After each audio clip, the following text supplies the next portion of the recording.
itu sering terjadi, itu sudah menjadi rahasia umum. Tetapi coba berani nggak ada yang ngungkap nggak seperti ini? Saya misalkan mohon maaf MUI atau yang lembaga-lembaga yang berhubungan dengan ini, kenapa kita susah sekali untuk mengakui bahwa di dunia Islam itu banyak sekali kelemahan dan kesalahan yang harus kita kritik. Tetapi untuk mengkritik diri sendiri, mengevaluasi diri sendiri, introspeksi atas kesalahan-kesalahan kita sendiri, itu kita tuh malah dilarang, dihujat. Kenapa kamu malah menistakan agama Islam, menjelekkan ajaran agama Islam, pesan.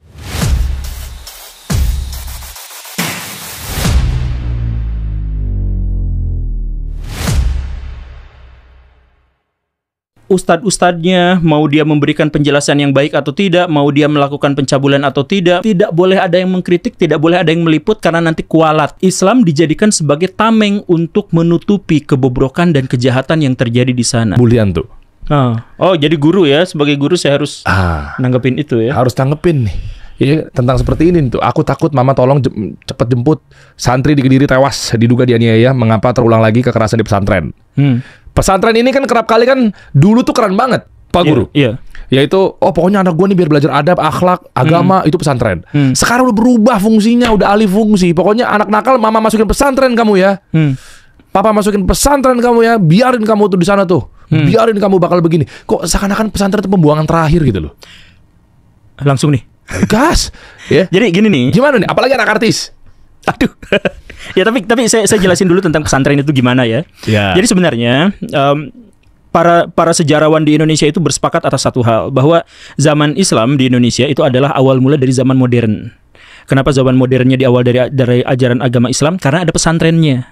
Oke. Jadi gini, di era Indonesia klasik itu Hindu-Buddha diantaranya, untuk bisa baca tulis, seseorang itu harus ada dalam kasta tertentu, dan kemudian ketika mau baca tulis dia harus melakukan ritual tertentu.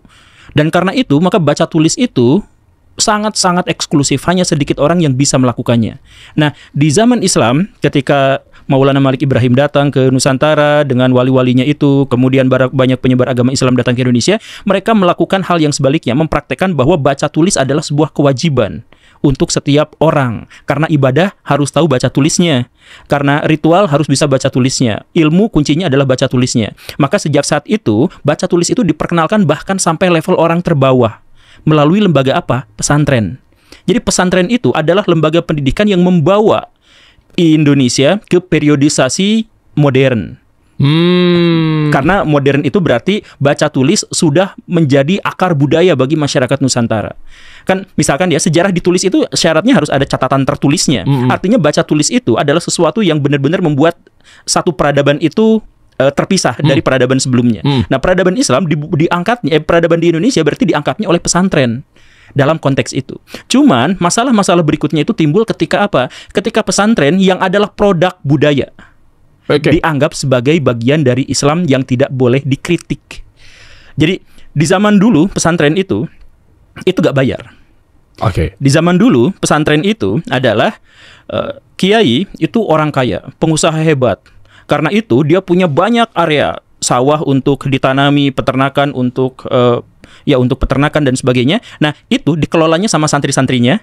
Kemudian santrinya nggak usah bayar, tapi kerja di situ, nanti dapat makanannya juga dari situ. Jadi produktif, simbiosisnya di situ. Nah, ketika si pesantren ini sudah dalam tanda kutip kehabisan materi untuk disampaikan, maka murid-murid yang direkomendasikan akan dipindahkan ke pesantren lain untuk diajarin materi yang lain. Maka terbentuklah jaringan pesantren di Indonesia. Jaringan inilah yang akhirnya melahirkan tokoh-tokoh besar dalam sejarah di Indonesia. Begitu. Nah, tetapi lambat laun pesantren yang modal seperti itu diganti. Sekarang nggak usah pakai gratis-gratisan, tapi bayar. Nah, tetapi kesakralannya dipertahankan. Pada guru-guru, misalkan ya, suntangan itu menjadi sebuah kewajiban. Bahkan di beberapa pesantren, guru duduk dari sofa, dia berdiri, santri berebut ciumin bekas sofanya, bekas pantatnya itu. Dan ketika guru itu berjalan, murid-murid berebut untuk menciumi jejak kakinya. Itu ada kejadian, ada guru ongkang-ongkang kakinya diciumin oleh santri-santrinya. Kok nggak beres sih? Karena itu adalah adab dalam Islam. Nah, jadi bagian dari budaya masyarakat yang seharusnya sudah diubah, tapi karena dianggap ini adalah bagian dari Islam, tidak boleh dikritik. Kalau dikritik nanti kualat, kalau macam-macam sedikit sampai saja sama kiai berarti begini dan begitu, maka di pesantren itu benar-benar flat. Tidak semua pesantren tentu saja ya. Kita berbicara pesantren-pesantren yang macam ini gitu ya. Iya. Jadi di pesantren itu semuanya flat. Jadi ustadz-ustadznya, mau dia memberikan penjelasan yang baik atau tidak, mau dia melakukan pencabulan atau tidak, mau dia melakukan persekusi atau tidak, mau dia membiarkan persekusi atau tidak dan sebagainya, tidak boleh ada yang mengkritik, tidak boleh ada yang meliput karena nanti kualat. Jadi Islam dijadikan sebagai tameng untuk menutupi kebobrokan dan kejahatan yang terjadi di sana. Contoh pesantren misalkan banyak aktivitas seksual, homoseksual di sana.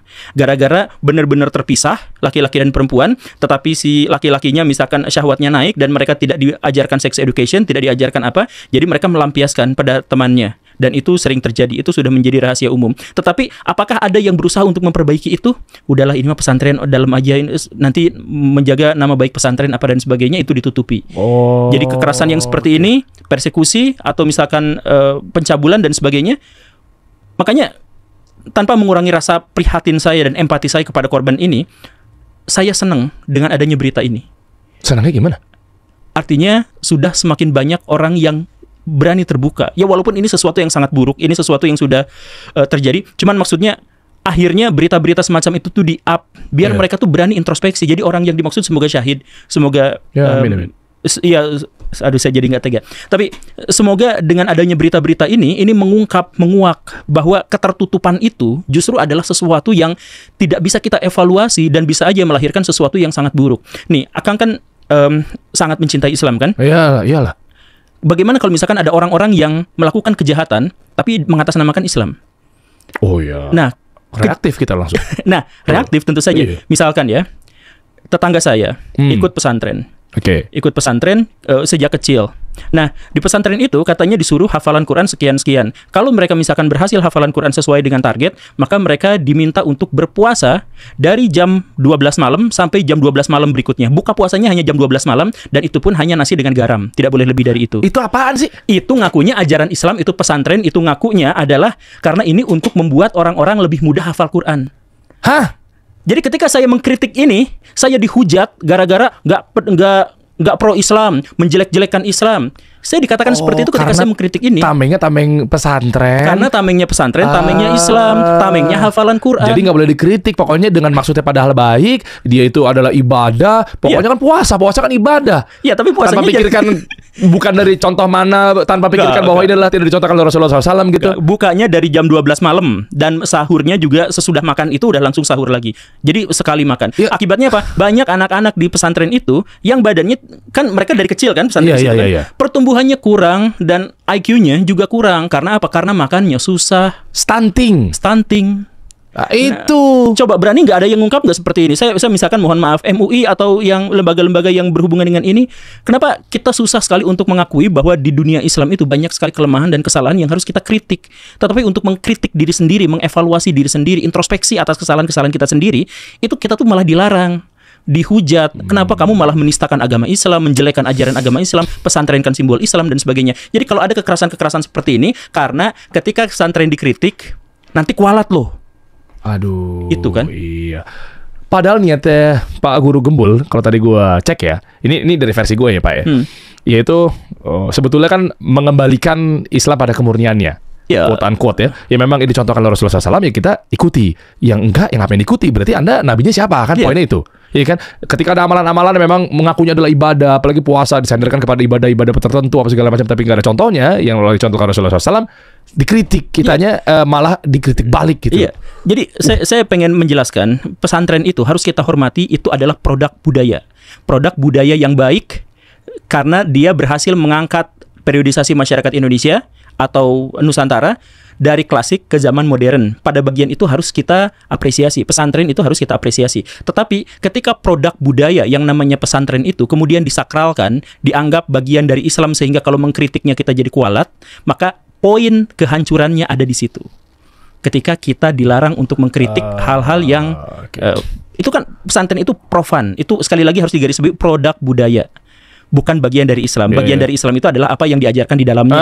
Betul. Tapi lembaganya itu adalah istihad para ulama di zaman dulu di Nusantara dengan cara apa? Jadi mereka mengadopsi beberapa ajaran cara pendidikan di Cina, di India. Kemudian mereka lihat dan kemudian mereka sebagiannya diambil untuk kemudian yang namanya menjadi pesantren.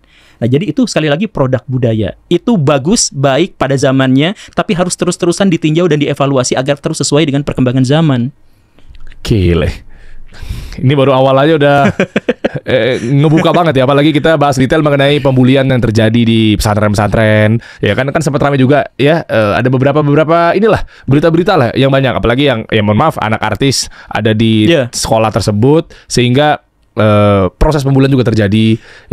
Gini, gue mau agak coba nyimpang dikit bentar Pak Guru ya. Terkait obrolan kita di belakang kamera, yaitu Anda beserta tim Anda. Ya kita rahasiakan namanya. Masih nyinggung mengenai ideologi atau pesantren juga kita bolehlah kita sanding-sandingkan di sini.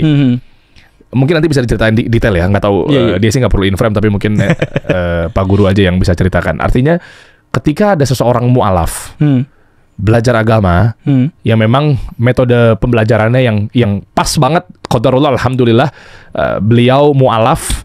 Terus belajarnya langsung kepada apa yang dicontohkan oleh Rasulullah SAW dan menurut pemahaman para sahabat dan lain sebagainya. Tapi malah ternyata di dalam itu sendiri banyak oknum-oknum yang menghakimi. Iya.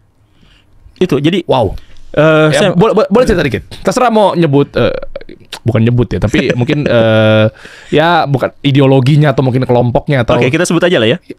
Nggak usah disebut. Ya sebut aja tadi nanti kebutuhan tinggal disensor apa enggak. Gimana? Jadi ngalir dulu aja tadi tinggal disensor kok. Saya tuh punya manajer atau tim lah atau ya yang membantu saya tuh manajer tuh 3 orang.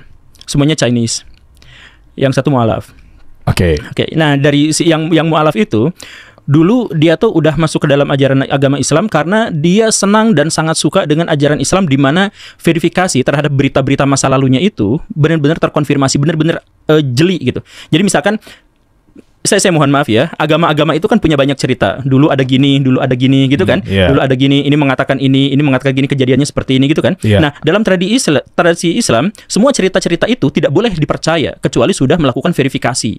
Verifikasi yang paling terkemuka adalah dari Bukhari, di mana setiap berita itu disasar dulu nih. Ini isinya apakah kurang lebih benar atau tidak, penyampainya siapa aja, apakah dia bisa dipercaya atau tidak, apakah dia pelupa atau tidak gitu kan. Makanya ada Sahih Bukhari itu kan Masya Allah gitu ya. Itu ada ilmunya, bahkan ilmu kritik hadis. Ada ilmu kritik hadis. Nah, jadi si manajer saya itu akhirnya masuk Islam gara-gara setiap berita-berita itu tidak langsung ya udah kita terima langsung kita imani, tidak, tapi detail sekali, jeli sekali apakah ini terpercaya atau tidak, siapa orang yang memegang otoritasnya dan seterusnya. Nah, ketika dia sudah masuk Islam, tapi pas dia masuk Islam, dia mulai dihakimi. Kenapa baca Qur'annya udah sekian bulan, sekian tahun belum lancar? Kenapa masih gaul sama orang-orang kayak gitu? Kenapa jenggotnya belum muncul juga? Kenapa dicukur tuh jenggot?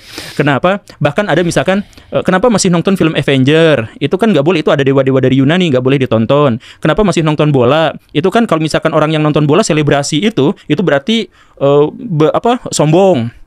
Kan berarti menselebrasi gitu kan, sombong. Padahal itu ini, kenapa orang itu masih membiarkan temannya ikut demonstrasi, padahal demonstrasi itu terus aja dipertanyakan gitu. Nah akhirnya dia tuh sempat mau murtad lagi. Ngapain juga, saya terlalu banyak hakim, terlalu banyak aturan, saya baru melangkah sedikit aja udah diliatin, ini kenapa ini begini, ini kenapa begitu, istrinya juga ikut dihakimin seperti ini dan lain sebagainya. Nah sempat juga akhirnya mau keluar lagi tuh ya, karena kita akuilah dalam agama Islam itu banyak sekali orang-orang yang menjudge orang lain berdasarkan pikirannya, pahamannya, tanpa melihat latar belakangnya bagaimana gitu kan. Kemarin misalkan ada kejadian yang pernah saya singgung juga di Pakistan, ada seorang perempuan pakai baju gamis panjang, di situ tulisnya halwa dalam bahasa Arab kaligrafi.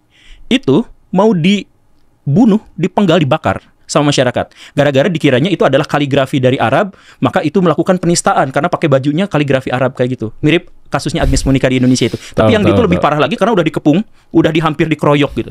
Nah, karena apa? Karena dihakimi, padahal ternyata itu bukan tulisan Arab, itu bukan tulisan Al-Qur'an, itu bahasa Arab, halwa. Cantik, manis, lucu, cute gitu kan. Ya, tapi itu dipersekusi seperti itu. Nah, banyak sekali di kalangan kaum muslimin itu yang seperti itu, yang mengklaim bahwa kami yang benar, lu pasti salah gitu. Saya yang ada di jalan yang lurus, kamu itu ada di cabang-cabangnya itu yang pasti masuk neraka dan sebagainya. Itu kita tuh udah biasa untuk menghakimi teman-teman kita gitu, untuk menghakimi saudara-saudara kita. Ya. Oke, ini kasih feedback dikit bentar ya buat Pak Guru dari gue nih. Lo tahu nggak tadi yang diceritain? Ini lumayan agak sedikit, ya gue bukan masalah pahlawan-pahlawan, enggak lah. Gue juga bukan garda terdepan, enggak. Terserah lu mau nilainya gue sebagai apa gitu, terserah. Tapi tahu nggak yang barusan diceritain sama beliau? Satu pengajian tau sama gue. Lo ya lo, ini gue buka aja di sini lo. Malu lo, tadi kita ngomong denger di belakang kamera apa segala macam gitu loh. Maksudnya yang nggak usah sebut lah gimana lah apalah inilah ideologi apalah itunya, kita nggak usah bahas itunya karena sebenarnya mau dibahas juga nggak apa-apa, tapi gue tinggal kasih disclaimer aja bahwa ini adalah oknum gitu ya. Bisa-bisa aja gitu ya. Cuma kayaknya mungkin bahasa seriusnya mah terlalu mulia lah kata-katanya, karena memang banyak syekh-syekh di Saudi juga ya kan dinobatkannya ketika ditanya mazhabnya apa ditinggal sebut ya gitu. Tapi artinya bukan itu yang mau gue bahas, tapi yang dimaksud itu adalah ada kawan kita ada di belakang kamera gitu ya, manajernya Pak Guru Gembul, betul ya manajernya? Iya. Artinya niat mau ngaji apa segala macam, mau belajar sunnah dan lain sebagainya. Tapi ini Islamnya baru kenal, masih anget gitu loh. Iya sampai kurus itu. Lu coba deh pikir deh, maksudnya ini dari orang kafir gitu loh, orang non muslim. Iya kan? Terus tiba-tiba kenal Islam lewat dari jalur yang ya masya Allah tabarakallah gitu kan, Quran dan Sunnah dan menurut pemahaman para sahabat gitu kan. Ngaji di ustadznya juga ustadz gue juga gitu ya istilahnya, di kajiannya di Bandung gitu ya. Tapi ya dihakiminnya gue yakin sih insya Allah ini bukan dari ustadznya ya, tapi dari jamaah-jamaahnya dan lain sebagainya gitu. Maksud gue, lu lihat dong dengan hakimannya kayak ngajunya masih nonton bola, selebrasi. Fikih kontemporer yang masih itu tuh tenang, santai dulu, kalem dulu gitu loh. Maksud gue, ya Allah, gue pernah bahas ini juga gitu loh di fenomenal anak-anak ngaji, anak hijrah gitu ya, oknum-oknum inilah ya. Gue pernah dilihatin dari ujung pala ujung kaki gitu kan. Bini gue jilbabnya masih kecekek pada saat itu karena memang pramugari Garuda juga gitu. Tiba-tiba langsung syar'i banget gitu, langsung oke aku ngaji. Terus tiba-tiba besok syar'i, proses lah. Gitu loh maksudnya. Makanya gue dengar ceritanya, wah gila men. Akhirnya terus di ujung kalimatnya, gue lebih baik murtad lagi aja. Gila men, ini unta merah loh. Tapi banyak yang beneran murtad lagi itu banyak. Oh banyak, sampai ateis juga banyak. Iya, ya gara-gara itu, gara-gara dihakimi itu. Itu mau berapa banyak lagi itu butuh? Kurang banyak deh gitu, gimana? Coba lah, maksudnya ini ya sama ya komen-komen yang Pak Guru baca di konten-konten gue kan. Iya. Kenapa lu ngundang Mongol? Kenapa lu ngundang tretan Muslim gitu? Katanya kenapa ini gitu? Channel Muslim, katanya ini channel Islam, tapi kenapa ngundang Mongol? Lo tau nggak ada seorang guru gitu ya? Ya gue nggak sebutin namanya. Masya Allah, pokoknya nih semoga Allah jaga beliau lah. Ustadz gue, dia datang ke kantor, terus kami waktu itu mau syuting malam hari, tapi sorenya ngobrol-ngobrol dulu lah pas segala macam di ruang meeting. Pas ruang meeting, gue minta arahan, minta fatwa, minta nasihat dan seterusnya. Ustadz, ada yang mau jual TV, gitu, TV digital dan seterusnya ke Anda Ustadz. Lembarannya doang, izin siarnya itu 40 miliar Ustadz. Waduh. Kami lagi nabung lah, singkat cerita begitulah ya. Doakan Ustadz semoga kasih solusi punya TV. Apa kata beliau? Der, antum buka Al-Majid, antum bikin TV kayak gitu. TV di Saudi umum. Lihat rekomendasi. Guru-gurunya nih masya Allah gitu loh. Ya kan kayak bikin TV umum, tinggal diatur nanti begini apa segala macam. TV umum Al-Majid ada TV-nya. Kita buka di ruang meeting malam itu. Beliau rekomendasikan gitu, bikin TV kayak begini, bikin TV tentang siarin juga olahraga, bola, siarin juga berita, entertainment. Bikin waktu itu kan NTT punya teman tuh yang dokumen itu kan, nanti dibikin versinya yang lebih asik. Mungkin lihat batasan-batasannya, hal-hal yang mubah juga nggak boleh juga bermudah-mudah. Tapi ini mubah gitu, gas bagian sininya ustadznya. Tapi gue bingung nih jamaahnya ini. Pas dibikin dihujat. Nah, pas kita bikin serot kasih solusi TV. Hai Dedi, kenapa nggak langsung pure dakwah? Maksud gue ini kan hal yang anggaplah kita nggak mau bermudah-mudah, kita jaga-jagain hal-hal syariatnya gitu ya. Tapi berapa banyak luar sana yang dapat hidayah karena memang tayangan-tayangan berita, tayangan-tayangan entertainment, tayangan-tayangan sport. Tapi, ada kejadian yang lucu nih. Ada petarung MMA, mixed martial art, Muslim, Mokaev namanya. Oke. Ya. Kenal gak sih? Kenal kayaknya, tapi dia nggak tahu kenal gue apa enggak. Iya, itu salah satu yang paling muda di UFC. Nah, dia tuh sekarang itu padahal dia kan ininya promosinya bagus. Dia tidak terkalahkan, dia jago banget, dia menghibur di luar dan di dalam oktagon. Tapi kemudian dia kemarin sempat mengeluarkan pernyataan bahwa saya mau berhenti aja dari tarung ini. Kenapa? Karena dilarang sama ustadznya, karena haram.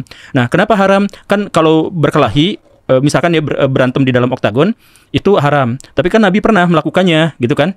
Bulat tapi kan bulat. Okay. Tapi kan Nabi berdakwah, sedangkan ini tidak. Nah, jadi dakwah itu diejanya tuh harus ayo masuk ke dalam Islam. Nah, itu baru disebutnya dakwah gitu.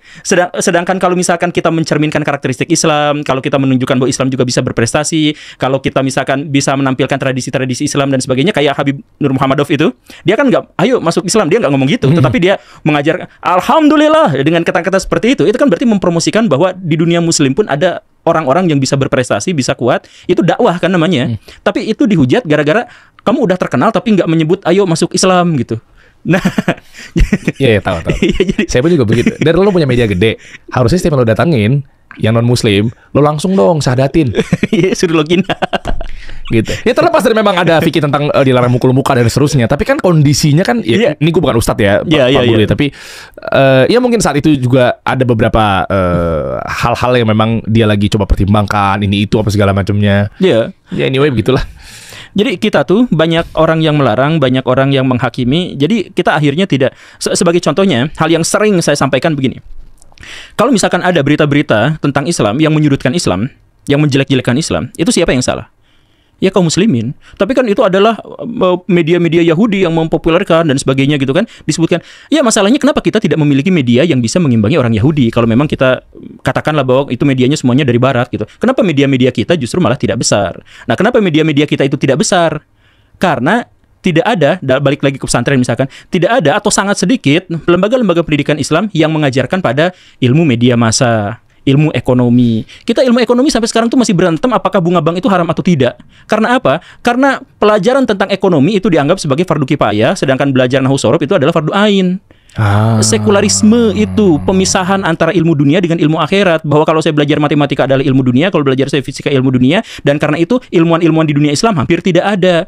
Di dunia Islam, di seluruh dunia sekarang dengan 1,8 miliar kaum muslimin yang melahirkan produk-produk yang bisa masuk jurnal ilmiah itu hanya satu fakultas se-Amerika. Jumlahnya tuh sama seperti satu fakultas di Amerika Serikat. Sedikit sekali. Jadi akhirnya apa? Kalau kita mau perang media kita kalah, kita perang ekonomi kita kalah, kita perang misalkan dalam matematika, dalam sains kita kalah, karena kita berpikir secara sekuler seperti yang tadi itu gitu. Jadi nanti kalau belajar media gak usah lah, nanti kan kamu yang paling penting itu kamu harus belajar perkuat dulu ilmu bahasanya. Saya mau belajar ilmu matematika, itu kan gak akan dibawa mati. Hati-hati, lebih baik kita belajar dulu hadis dan sebagainya. Nah, akhirnya apa? Tidak ada amal jama'i. Tidak ada dari kaum muslimin itu. Kan kalau ajaran Nabi itu amal jama'i. Maksudnya kalau ada orang yang jago perang, fokusnya di dunia perang. Khalid bin Walid itu nggak pernah disuruh hafalan Quran. Yang disuruh hafalan Quran itu adalah Ibnu Mas'ud. Kayak gitu kan? Iya, sama-sama tuh yang lainnya ketika yang selalu hadir di majelis ilmu Abu Hurairah. Nah, iya, banyak periwayatannya dari beliau. Iya. Karena memang beliau memang yang ada ahli ilmu untuk yang bagiannya di situ. Iya. Yang bagiannya di situ. Dagang mah dagang, bisnis mah bisnis. Iya. Mana gitu ya. Abdurrahman bin Auf itu dia mulia gara-gara dia kaya raya. Utsman bin Affan itu gara-gara sedekahnya banyak. Nah, kan dari situ. Jadi setiap orang itu amal jama'i. Nah, sekarang itu kita disekulerkan. Jadi semuanya harus hafal Quran, semuanya misalkan harus belajar ilmu bahasa, tata mantek apa segala rupa yang seperti itu. Sedangkan ilmu-ilmu yang lain akhirnya kita tertinggal, bikin media kita kalah, bikin bersaing di dunia ekonomi kita kalah dan sebagainya. Nah, dari situ juga kan diantaranya adalah pesantren. Kalau misalkan saya ngobrol sama orang-orang pesantren, ya kita mah udah nggak belajar matematika, soalnya nanti dikubur juga nggak akan dihisab pelajaran matematika. Ya kata siapa? Belajar matematika itu kalau jadi saya tuh sering kampanyekan kepada orang-orang di sini, alhamdulillah diterima. Saya pengen kampanyekan ini. Jadi ilmu dunia itu adalah ilmu hadis. Itu ilmu dunia, ilmu fikih itu ilmu dunia.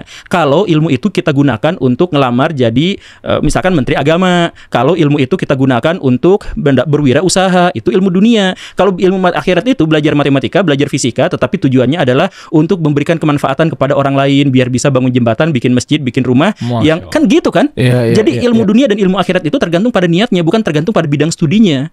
Sekarang bidang studi yang lain itu dianggap sebagai di luar dari ajaran agama Islam, sehingga tidak usah dipelajari, kita fokus saja pada akhirat, sehingga peradaban Islam sekarang tertinggal jauh. Kita hanya bisa mengkritik, melemparin ke dubes Israel, kita hanya bisa itu, tanpa kita bisa bikin satelit, tanpa kita bisa bikin rudal, tanpa bisa kita bikin apapun. Izah kaum muslimin sekarang tergantung pada umat agama lain.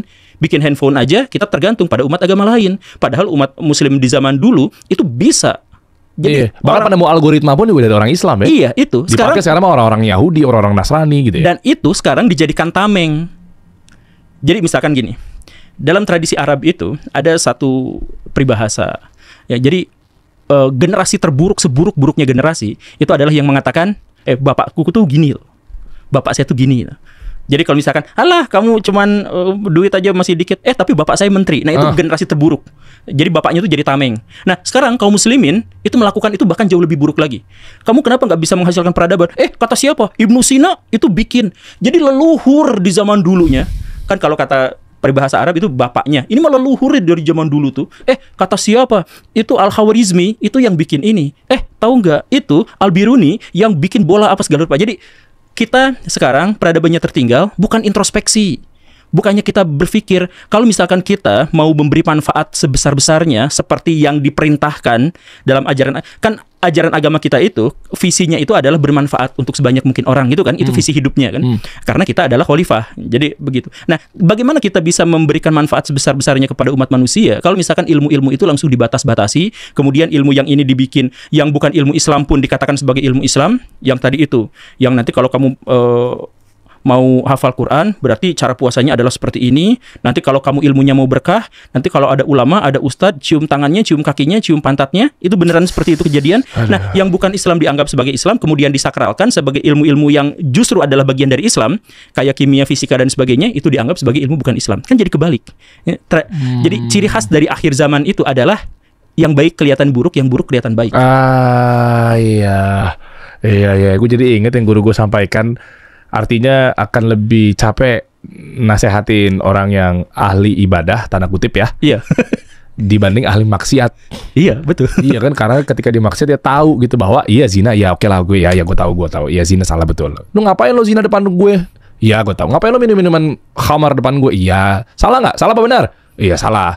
Tapi kita melakukan sesuatu yang tadi masalah cium pantatnya gurunya karena mengalap berkah misalnya. Ngapain lo kayak begitu? Wah, karena dia merasa di atas kebenaran kan? Iya. Akan lebih sulit tuh pasti nasihatin itu. Dan itu bisnisnya miliaran. Itu bisnis. Jadi si guru itu bacain air, nah, airnya bisa jadi 10 juta tuh. Bahkan di internet sekarang obat kanker udah disolawatin sama guru ini. Banyak di situ gitu. Itu emang bisnis. Iya, Pak. Dan si gurunya akhirnya jadi punya mobil sport, rumahnya gede, jualan air. Aduh. Ini nyambung nggak jualan-jualan air gitu sama gelar-gelar yang disandingkan di kehidupan ini? Iya, nyambung. Memang ini keturunan dari. Iya, nyambung. Katanya turunan Nabi katanya. Iya, banyak yang kan anda bikin begitu juga kontennya kan?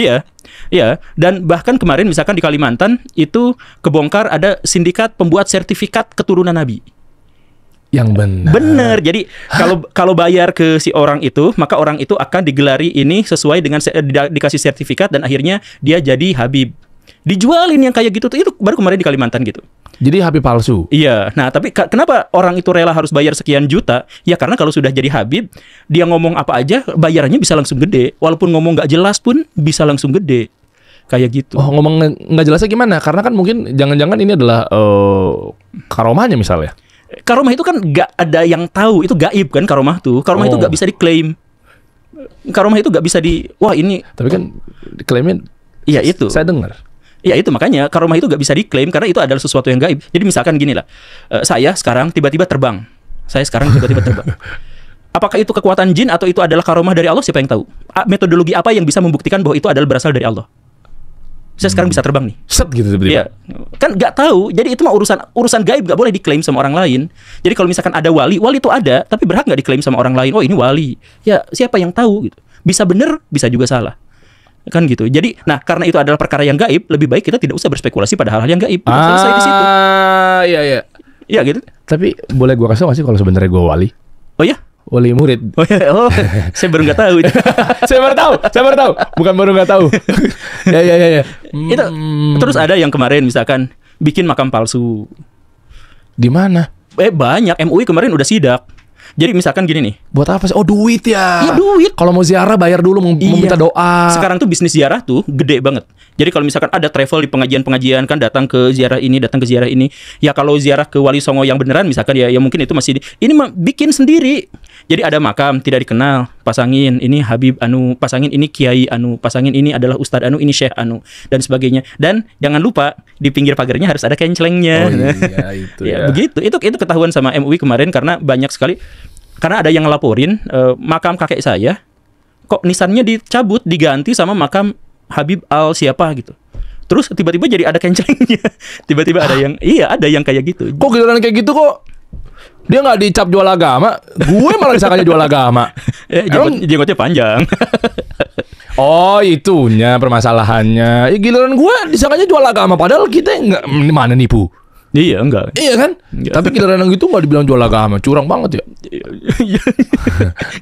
Gue ngadu sama lu aja, Pak. Ya, tapi maksud saya di dalam dunia Islam sekarang, ya seperti pesantren ini dalam apa?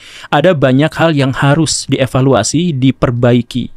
Kalau mungkin diganti. Dan itu sangat boleh diperbaiki, jangan takut kualat. Tadi serang lu pasti. Gak apa-apa, sok mau serang juga. Ayo kita diskusikan, kalau mau debat publik gak apa-apa. Jadi jangan. Oke, kita bedah lagi ya. Kerucutin lagi nih pembahasan kita nih di tema benang merah kita episode kali ini. Kenapa akhirnya ini menjadi satu stigma yang pokoknya kalau lu kritik, kalau lu kasih unjuk kebenaran, kualat kamu. Berarti kan dari gurunya sendiri ya. Saya mau ngasih tau informasi sesuatu, pokoknya tolong jangan dibantah ya.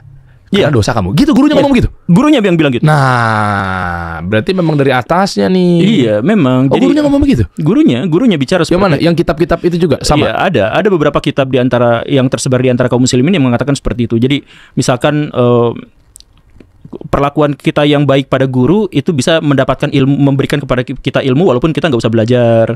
Ada yang kayak gitu. Kitabnya warna apa? Kuning? Ya, kalau misalkan dalam konteks Islam kan semua kitab itu kuning gitu ya. Ya. Oke. Ya, tapi maksud saya adalah jadi banyak di antara kaum muslimin itu yang mensakralkan produk-produk budaya. Misalkan gini ya.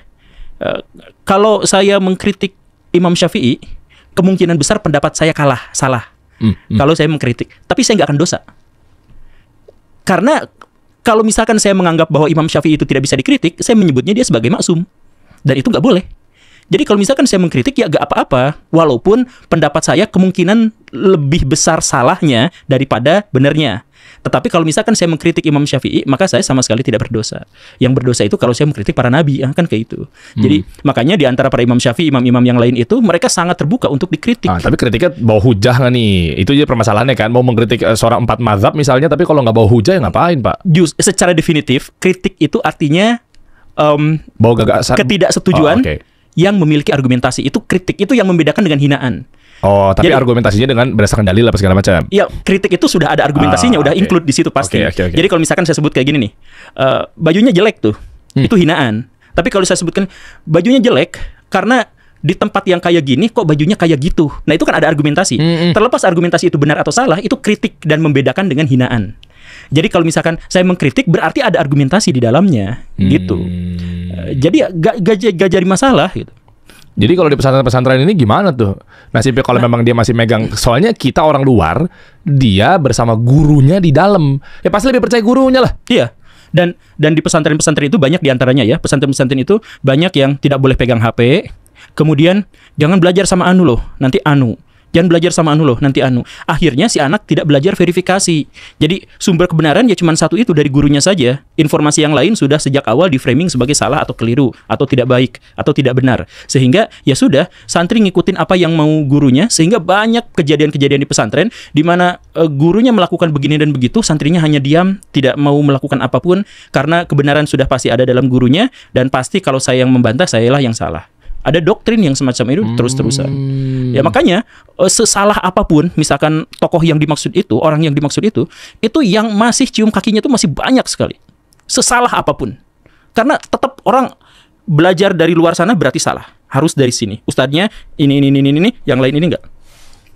Seperti itu. Dan ada lagi tujuannya, di antaranya selain yang duit yang tadi itu buat jualan, bisa juga digunakan untuk kepentingan-kepentingan politik. Contohnya? Jadi misalkan caleg kalau mau menang dapat sekian ratus ribu suara, gak usah kampanye, gak usah apa, cukup ketemu sama ustadznya. Ustadz, saya kasih Anda 1 miliar, tapi seluruh murid Anda coblos saya. Dijadikan alat ya. Kejadian itu terjadi secara masif di Indonesia. Yang di mana, Indramayu?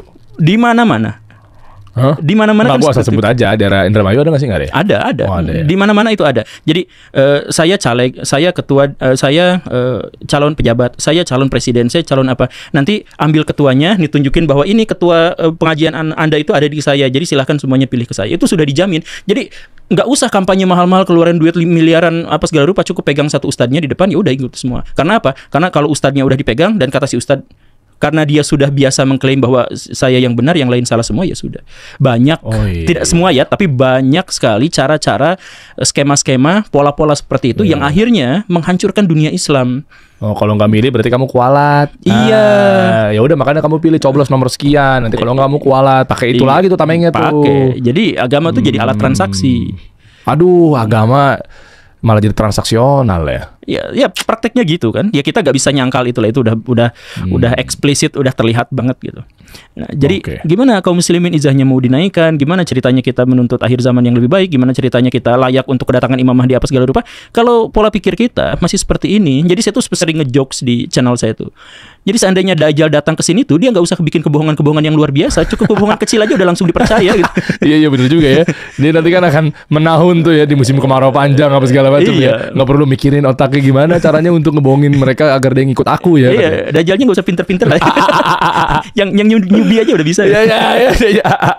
Tapi kalau kita lihat Guru Gembul ya, artinya kisahnya sebenarnya gue juga tertarik sih Pak Guru. Kenapa sampai akhirnya seberani ini ngebongkar ini dan seterusnya? Padahal kan kalau dipikir-pikir, mohon maaf ya, tanpa mengurangi rasa hormat ya. Biasanya kan kalau orang yang kritis terhadap sesuatu udah siap ada hatersnya, oke? Ditambah lagi udah siap dengan pembekalan pendapatannya, pekerjaan yang kenapa bisa seberani ini, kenapa membongkar ini dan sebagainya.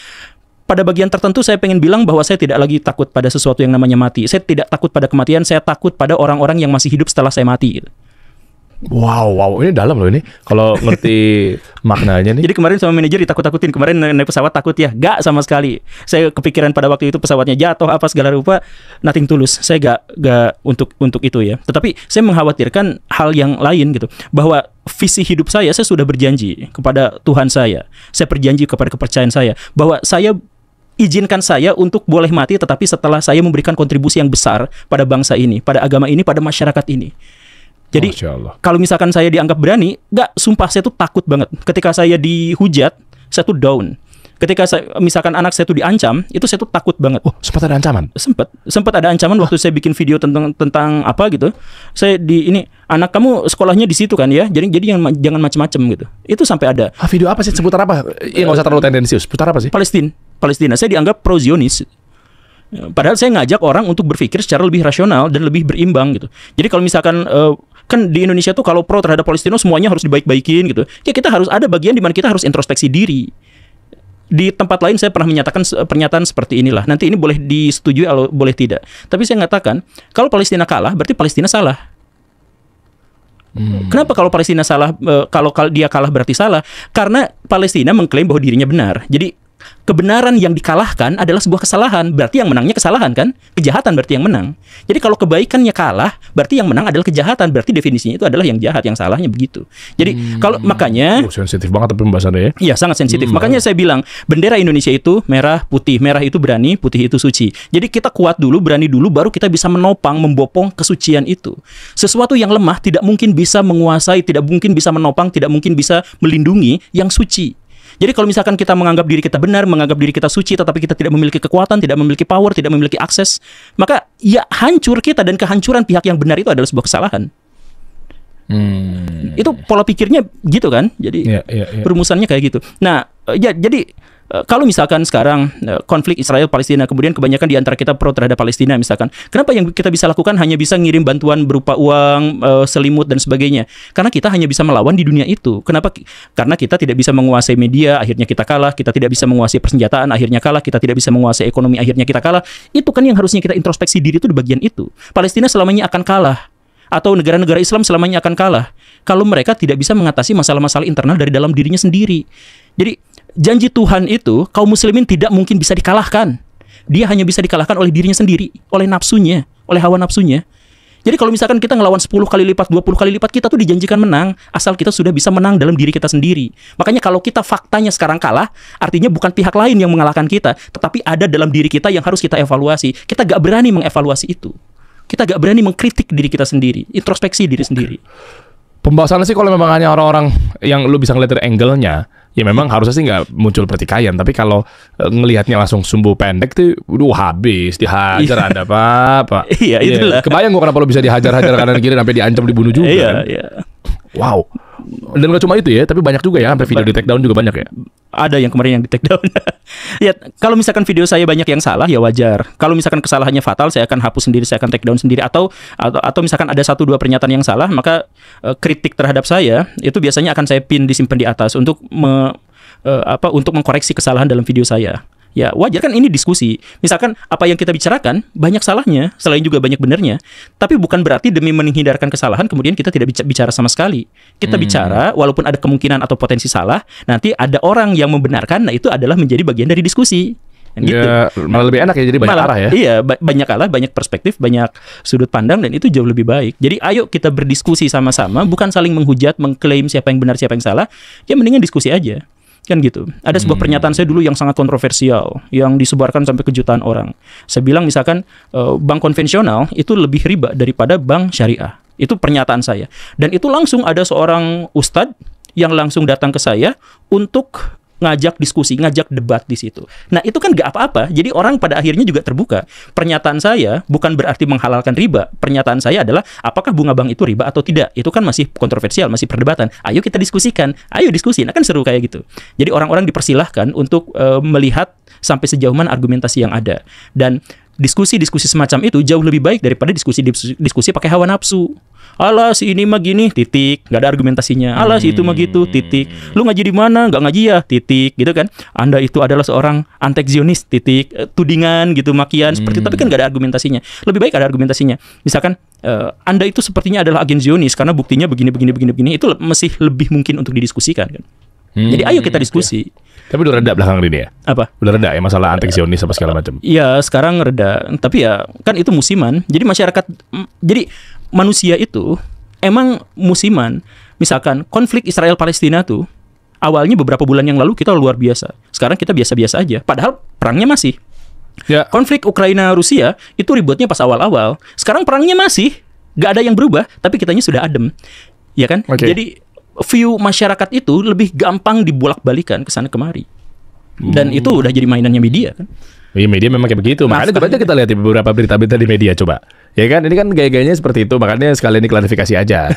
Guru Gembul dorong perubahan dunia pendidikan. Iya. Nah, ini diundang podcast Deddy Kobuzier. Yang pertama tuh. Iya.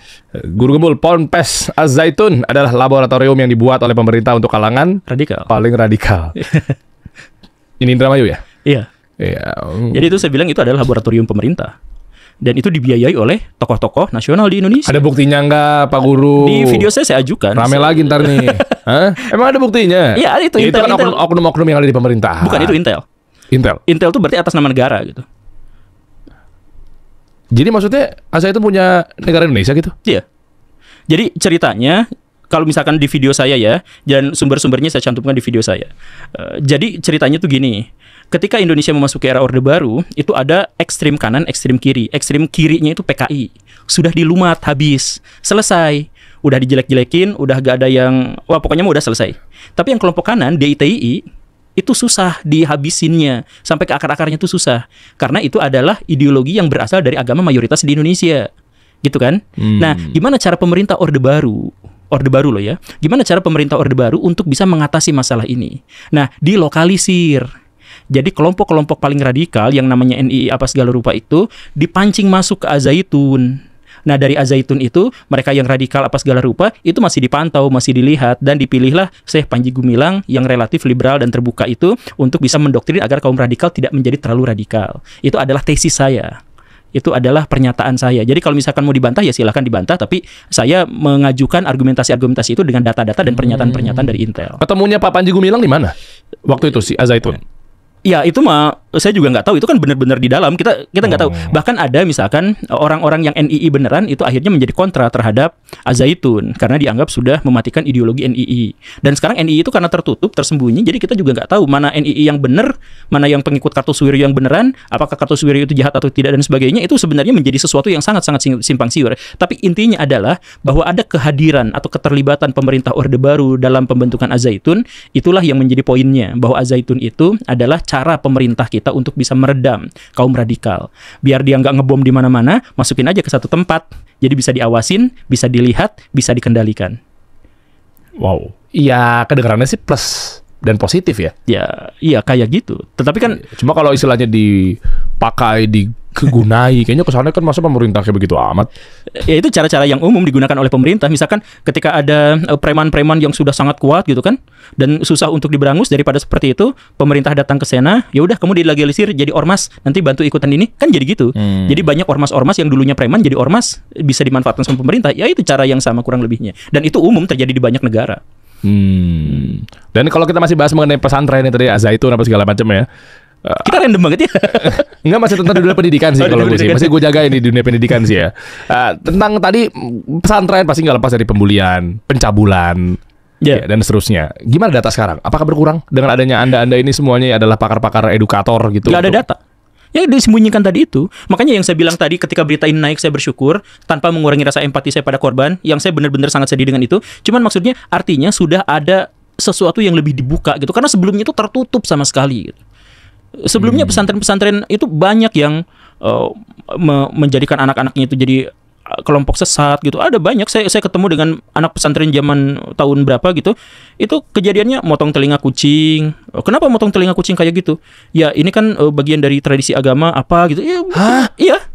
Kucingnya aja saya lihat tuh, aduh kucingnya kok kupingnya hilang gitu. Ya seperti itu. Bahkan teman saya, jadi saya tuh waktu sekolah itu ada teman saya itu jadi ketua remaja masjid gitu. Nah sekarang saya mohon maaf banget ya, jadi ODGJ. Gara-gara ikutan pesantren aliran yang gimana-gimana kayak gitu, ya terus ya dia dikubur, kepalanya doang kelihatan menghadap laut kidul, laut selatan gitu. Terus dia bikin tafsir isyari, ya, tafsir isyari dia ajarin yang kayak gitu. Ya akhirnya sekarang saya mohon maaf ya, jadi dia ketemu sama orang, tiba-tiba dia nonjok. Kenapa? Ya kamu nggak tahu, karena secara ilmu kebatinan dia itu sebenarnya orang jahat, makanya saya tonjok. Nah gitu dia sekarang, jadi ODGJ gitu. Ya ODGJ udah. Sekarang beneran jadi gitu. Saya pengen nyari orangnya lagi, tapi susah karena dia tuh orang dekat, teman dekat saya tuh, orang yang memang saya hormati dulu. Dia tuh remaja masjid ketuanya gitu apa, tapi ya akhirnya ikut yang kayak gitu jadi. Nah yang kayak gini-gini, ini kita bahas kalian deh di dunia pendidikan agama gitu ya. Kan akhirnya kan jadinya stigmanya kan yang rusak kan Islamnya. Ya, iya. Makanya orang jadi malas sama Islam, malas jadi sama pesantren. Iya sih kayak begitu-begitu kan jadinya rusak karena memang ternyata isinya pesantren tuh malah jadinya bikin anak tuh jadi lebih ekstrim. Iya. Dan seterusnya. Belum lagi berita kayak gini dari Kompas nih. Diduga cabuli 12 santriwati. 2 pengasuh pondok pesantren di Trenggalek dilaporkan ke polisi. Ada lagi. Ada, iya syukur yang gini karena biasanya malah dilaporkan ke dalam polisinya sendiri, udahlah nggak usah nanti kualat.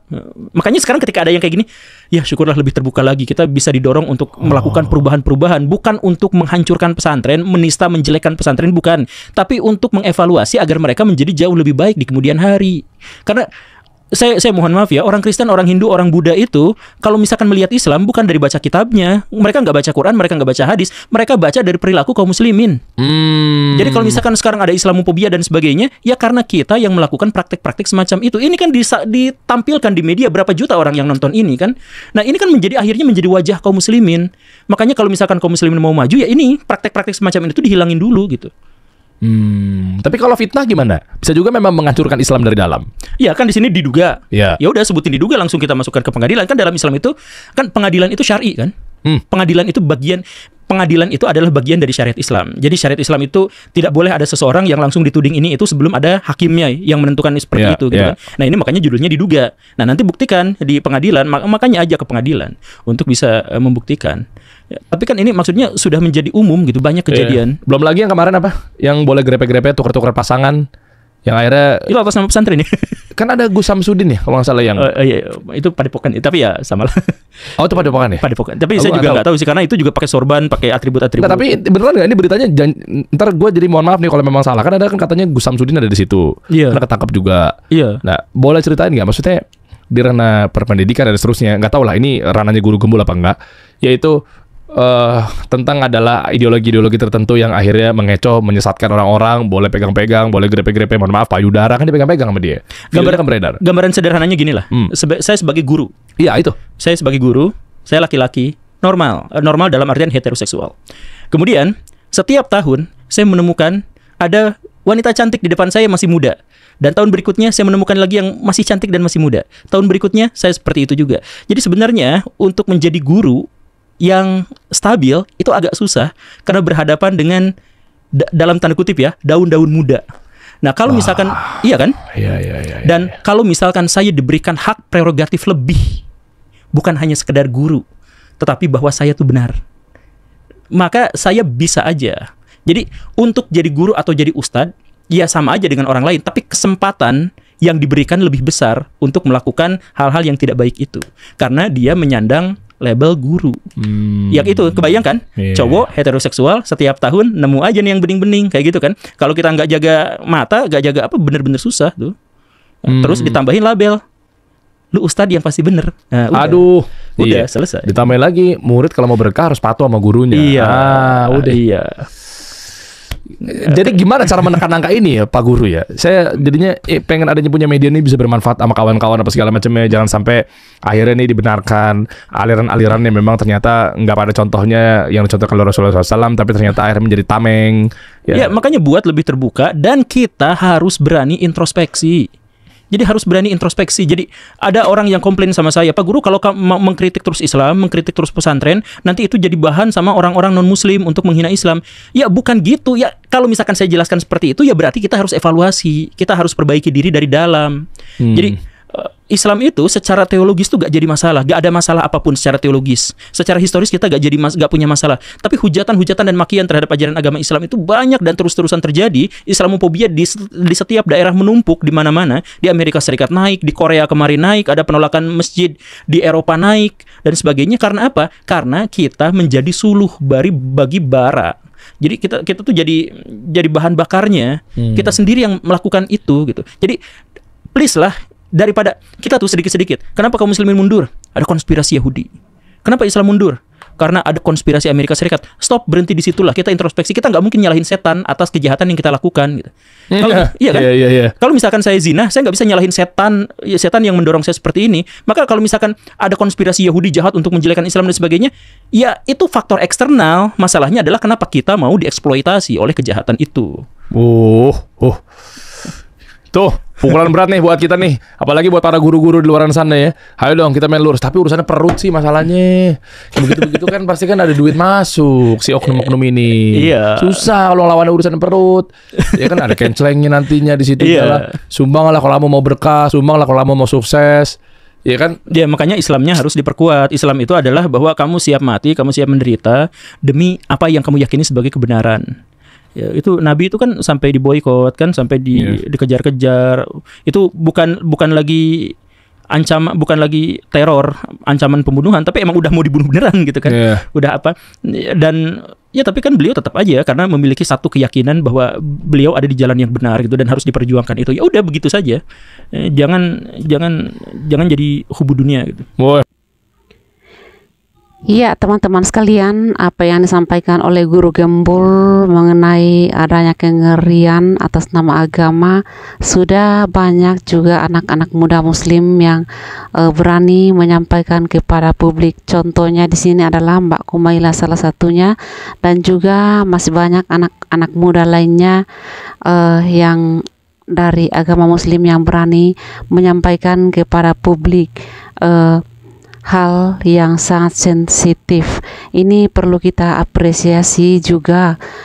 Guru Gembul ini tidak tanggung-tanggung dan tidak takut menyampaikan kebenaran kepada publik. Marilah kita beragama dengan akal sehat dan perlunya juga introspeksi diri agar kita tidak membabi buta pada hal-hal yang negatif, yang buruk, yang dianggap sebagai suatu kebenaran. Demikianlah video ini, semoga bermanfaat dan bisa memberikan pencerahan yang baru dan menambah pengetahuan wawasan kita semua. Shalom dan Tuhan Yesus memberkati kita semua.